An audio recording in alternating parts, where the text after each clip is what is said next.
Gansett doing well in the International. Right now, they're happily seated in the top 4, and that means they'll be starting in the upper bracket of the main event. So VP did spot the observer ward place for eHome here. They got their ward down just a bit sooner, so they saw the ward go down there.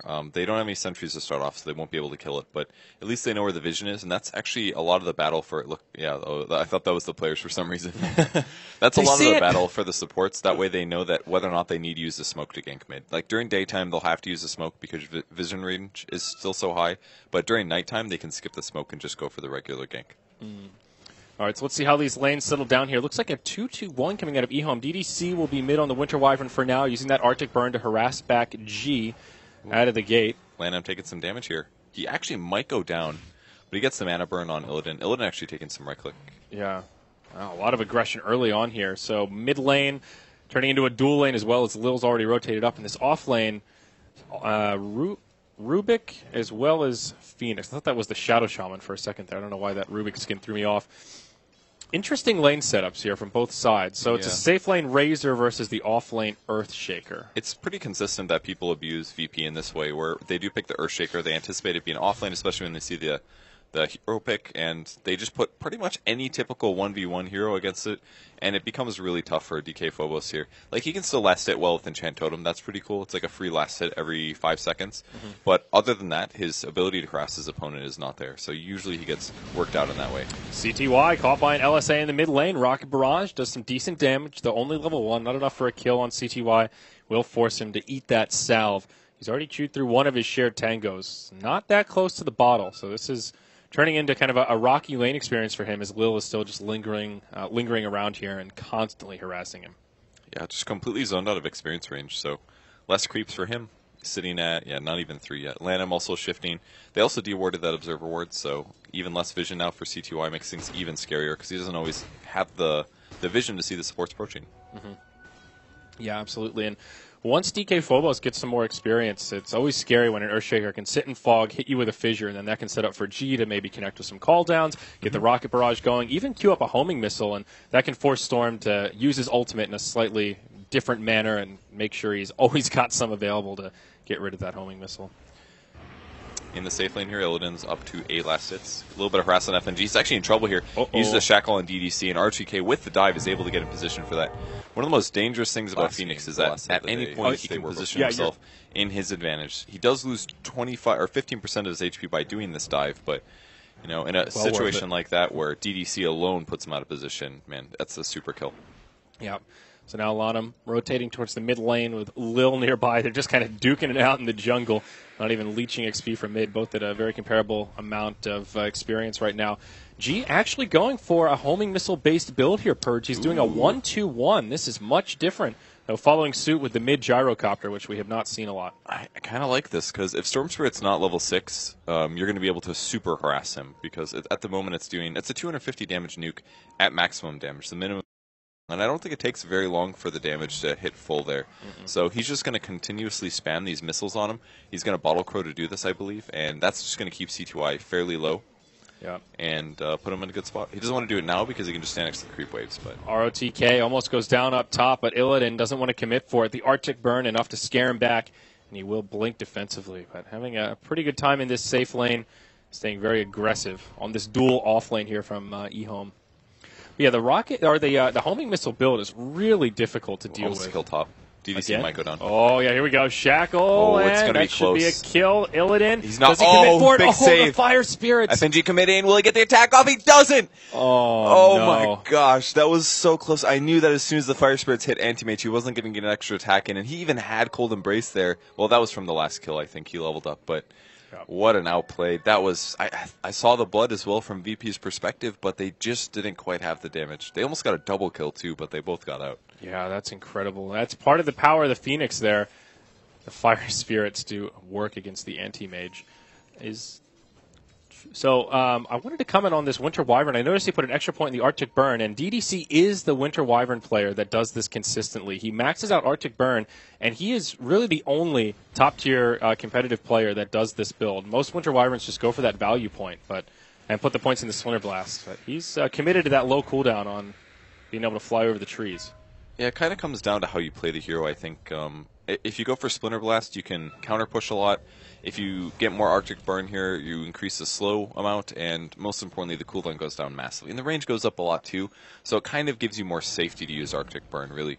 And he can harass Illidan a bit more often with it. So as he gets more and more levels, his harass goes up, his range goes up, but his AoE is a bit poorer. And I guess the AoE is a bit unimportant in this game, if you think about it. Due to, like, I don't know, I feel like VP isn't going to group that much with the heroes they have. They blink forward, though, almost going for the body block on DDC. Yeah, because he missed that, no kill. All right. Noble effort from VP, but their two supports will rotate back. They're paying it out as if they want to go for another attempt here. FNG still lingering nearby. He's got level 2 Shackles, or pardon me, level 2 Ether Shock at the ready. Shackles as well. Their Observer Ward is just watching these supports, though. They know where they are at all times. And they still aren't able to get in front. Though it is just about to expire here, so that luxury will no longer be available for eHome. Still a great Will they dive this? I don't. This looks bad. They Fire missed so many Spirits. spirits. Yeah, just one hit on FNG, and they will reset things. So G, he's just moved into the jungle. He's stacking up all these camps here, giving CTY a lot of space now. Interesting. He's even going to use Call Down for this. He only has 1 level in Flax, so I think he does have to do this. Maybe he's fearing the support gank to mid. Looks like Rubik's been off the map for a long time. He's still only level 2. So it probably seems to his perspective that Rubik is just waiting to set that up, because a Storm plus a Rubik is a very, very easy gyro kill. Much safer for him to just go to the jungle, even against top-tier players who can recognize that. Yeah. Okay, so not too bad for G.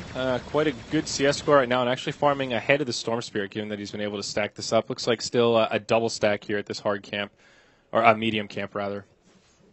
There's a lot of stacks, actually. CTY just moves into the jungle now. Oh, yeah, they've got a double stack here.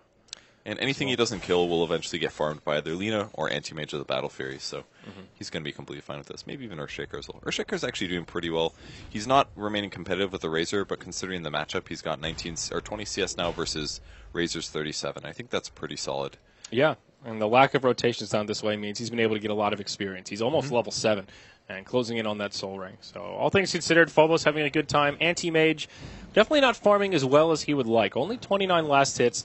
Not bad, but also not great. And that's what happens against Phoenix. Your attack speed's reduced so much that you have to hard commit on one last hit, and you have to time it like 2 seconds in advance. It's very difficult. It'll be better once he gets treads, but for now, his attack speed's too low. The net worth on this Shadow Shaman right now, Purge, 250. I felt like that needed to be a bug. That is just so unbelievably low. That's FNG, man. Yeah. I don't think his Observer Ward got spotted, by the way. This Observer Ward was just slightly out of range on the left side. So I think he approached slightly like this and dropped it down. Yep. So I think he's going to get away with that. Usually those get punished because someone's already got the ward up, but they went for the safe ward on the left side. This may be obvious to you guys at lower skill levels, but almost nobody places this one at high levels because it doesn't give you the appropriate vision. They're going to find CTY. Is this going to matter? Called on. Ooh, Light Strike Ray almost landing. Oh, the cooldown actually did clip him, but they won't be able to follow up. Kind of a close call. You see him drawing on the mini-map there. Enemies inbound. G's also given up on his max homing missile build, and I think it's good that he stopped on that, because at this point, Storm Spirit can easily dodge that. It's not going to get him any more value in the mid lane, and in fact, I don't really think it did that much anyways. It did do some damage to CTY and zone him a bit, but it would have been better to go with that build and then try to combo it with either the Lina or the Shadow Shaman to hit him with that first stun and then go for kills that way. It's so hard. It takes so long for it to come off the ground and eventually hit. They would need 2 extra stuns, I feel, for it to do the 3rd stun. So, and I don't think Storm is going to fall for it if he ends up casting it first, let the missile hit him, and then have a support be around. Yeah. It's just, in most cases, it's just safer to take the damage if you don't know where the supports is. So I'm not too surprised. I mean, this might be a big issue later in the game, but they have like the perfect heroes for it. They have DDC, a Winter Wyvern that gets a lot of levels of Arctic Burn, so his range is going to be really high. He can deal with the missile. Storm is a ranged attack. Razor is a ranged attack. Rubik is a ranged attack. And they have a Phoenix. It's 5 ranged heroes. So these skill points, while it does give him some lane advantage, he could have more flak cannons. He could have more rocket barrage. He could have more stat levels. Any of that is probably better scaling into the mid game than what he's got. On the bright side, the cooldown is lower, but his mana pool is not what it used to be, and I don't know if he can afford that extra spam. Yeah, that's a fair point. Another one of these carries that does have some mana issues. eHome are off to a pretty good start this game, though, holding on to a 2,000 net worth lead, even though VP have doing a good job stacking their jungle. eHome have been doing the same. Lots of stacks here that CTY has been able to clear out. Lanham now halfway through level 4, and this Razor, he's almost level 9.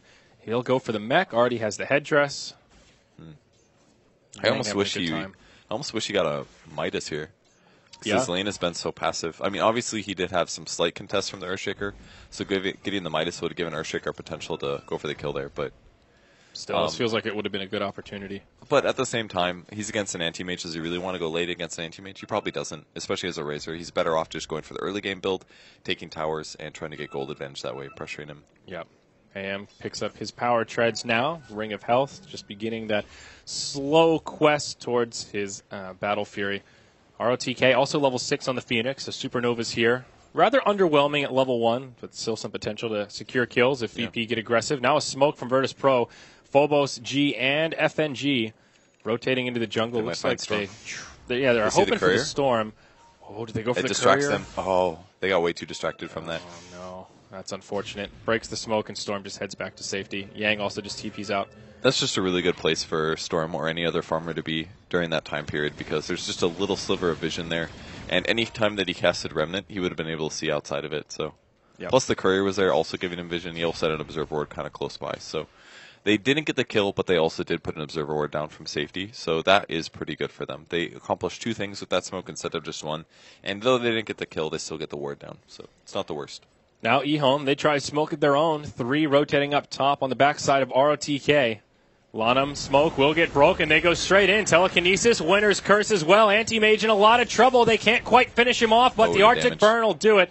Or maybe it was just the DOT from ROTK. ROTK in some trouble, but he will live through the call down. DDC probably going to go down next. Here's a beautiful cold embrace, but not quite enough to finish him off. The Echo Slam will do it. Supernova stuns on 2, sets up for CTY, who's now rotated up. They'll finish off the Gyrocopter. Lena caught by some... Nope, not the Fiery Soul, just the Sun Ray. They're still going to get her, though. Good stun attempt, but it's so hard to stun where the Storm's going. You just have to predict it